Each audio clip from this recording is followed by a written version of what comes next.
Hello guys, welcome to my new and improved videos.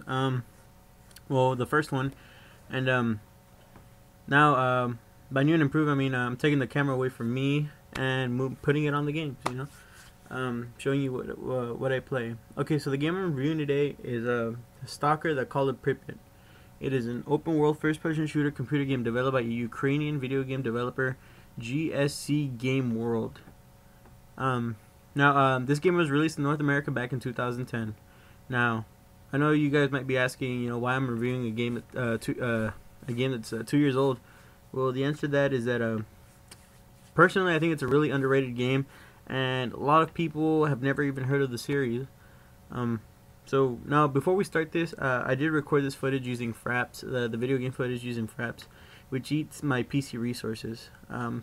So the videos, the clips that I show might seem to lag, but that's just Fraps taking up all my space, and the game doesn't lag at all if you meet the requirements. Now, I guess let's begin.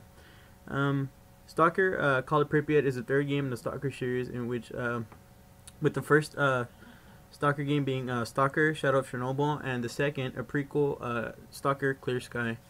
Now, Call of Pripyat takes place in Pripyat and the surrounding areas, and in surrounding areas of Pripyat. Pripyat is a large city that was abandoned after the Chernobyl nuclear reactor incident that happened back in real life. The game goes off in an alternate history where the reactor explodes again and people and wildlife are caught in a blast, mutating them and creating horrible creatures that roam the land. Now,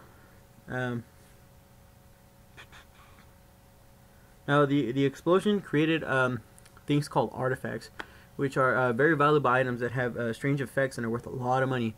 And that's mainly one of the reasons why people come back to the Pripyat area, even though there's radiation and creatures and and death basically roaming anywhere, because they're trying to collect these artifacts to sell and or to collect. And so they come back to the zone, which is the game's main playable area.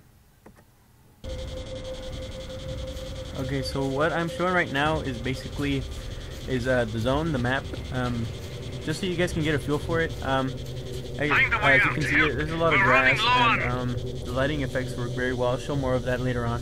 And well, like I said, it's more grass, and it's kind of like more of a wasteland kind of thing, kind of like the Fallout series, except there's actually a little bit more grass in here. And so yeah, this is just a little preview. And right here, I'm standing on top of a tower looking down at one of the areas of the map. Now, the area is split up in the zone is split up into 3 parts, and as you'll see in a bit. And right now, I'm just scoping around. As you can see, the area is very vast, and there's really nothing going on. Just a city and maybe a place here and there. Nothing too big. Here is actually the map of the game. As you can see, the zone is split up into 3 parts: 2 lower parts and 1 top part. Right now, I am in the lower left part, and there is a lower right part and the top part, which I'm showing right now. That's the top part. And so yeah, that's basically the map of the game. Pretty large. I enjoy exploring, not too boring.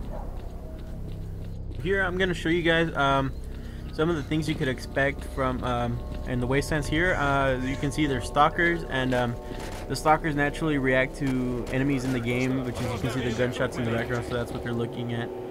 And next up, you'll be able to see this. I really don't know what it is. I think it's a boar, but boars look more common than that. And actually, I don't know. I just call it turkey legs. And here you can see that the wildlife acts with itself. Here's a pack of dogs attacking the turkey legs, whatever it's called. And so more things you could expect. Here's a close-up of a dog, very furious, semi-hard to kill due to the fact that they run, but they really won't bother you much. Bloodsucker, one of the scariest enemies in the game. They're invisible up to a certain distance, and they do massive damage. And here's a picture of the boar, which is clearly not what you just saw. So, but yeah, boars are pretty. They have a lot of health too. And here's what it's called, a snork. Basically, it's a human, basically like a crawler from the ones from Left 4 Dead. They jump and attack you. Now, guns are a big part of the game, so here I'll go through some guns. Here I'm shooting a guy, just killed a guy with a sniper. Anyways, there's tons of guns in the game. I really don't have that many, so I won't really showcase, mostly just a sniper. And here I'm just showing you some ballistics. As you see, there is bullet drop and there is recoil. Just to This is something you look into maybe realistically. And and this next clip I'm gonna show you is me actually killing another stalker. Stalkers are neutral; they rarely won't attack you. And here's where the looting system comes in play. There is a looting system. You can loot almost any dead body, and you have the chance to find loot. And as you can see, there is a lot of loot on this guy. Man, this guy was loaded. It's such a lucky find. And this is one of the primary ways that you'll get plenty of your items and weapons and armor and money and stuff. What do I do? If I go, here what I'll I'm lose showing money. is If I don't NPC go, interactions, I'll end up basically dead. how you can talk to other people around the world.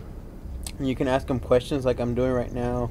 You get information from them. You can also trade with some other people here. He has nothing to trade, so keep on going. And this next clip is basically by talking to people is how you get quests. And here I'm receiving a quest from this repairman, which repairs weapons. And you can see here is where you can upgrade almost any weapon that you find, and you can put mods on it, put a scope on it, put recoil reduction or whatever. And you can also upgrade and repair your weapons, because weapons and armor do degrade with time. So yeah, you have to keep up with your items, and this is how you would do it. So I guess this is where I'll stop the review. The review is getting kind of longer than I had planned. Final score for the game would be 9 out of 10. It would be 10 out of 10, but that 1 point is for to get into it. Stalker games aren't the easiest games to get into, in my opinion. Especially this one called Pripyat, because it doesn't start with a tutorial, kind of like what Shadow of Chernobyl did. So it can be hard for new players, but once you get past that, it's a really great game. If you're into first-person shooters, if you're into RPGs, I would highly recommend it. The map size is great. The enemy variety is great. There's a lot more enemies than what I showed.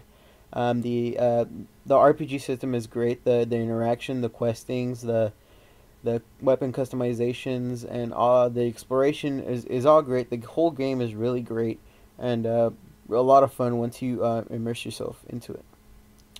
And now the rest of this video would be it's just I guess I'll show some of the more graphical sides of the game, just random things here and there. I'll show you guys maybe like a storm mission which is a giant explosion that occurs every so often in the game, and that's pretty cool to witness. And I guess that's the end of the review. Thanks for watching. Sorry if it felt rushed. It is my first one, and it's my first time using footage like this. I've never done this before, so hopefully they'll get better and better throughout the time. So anyways, thank you for watching.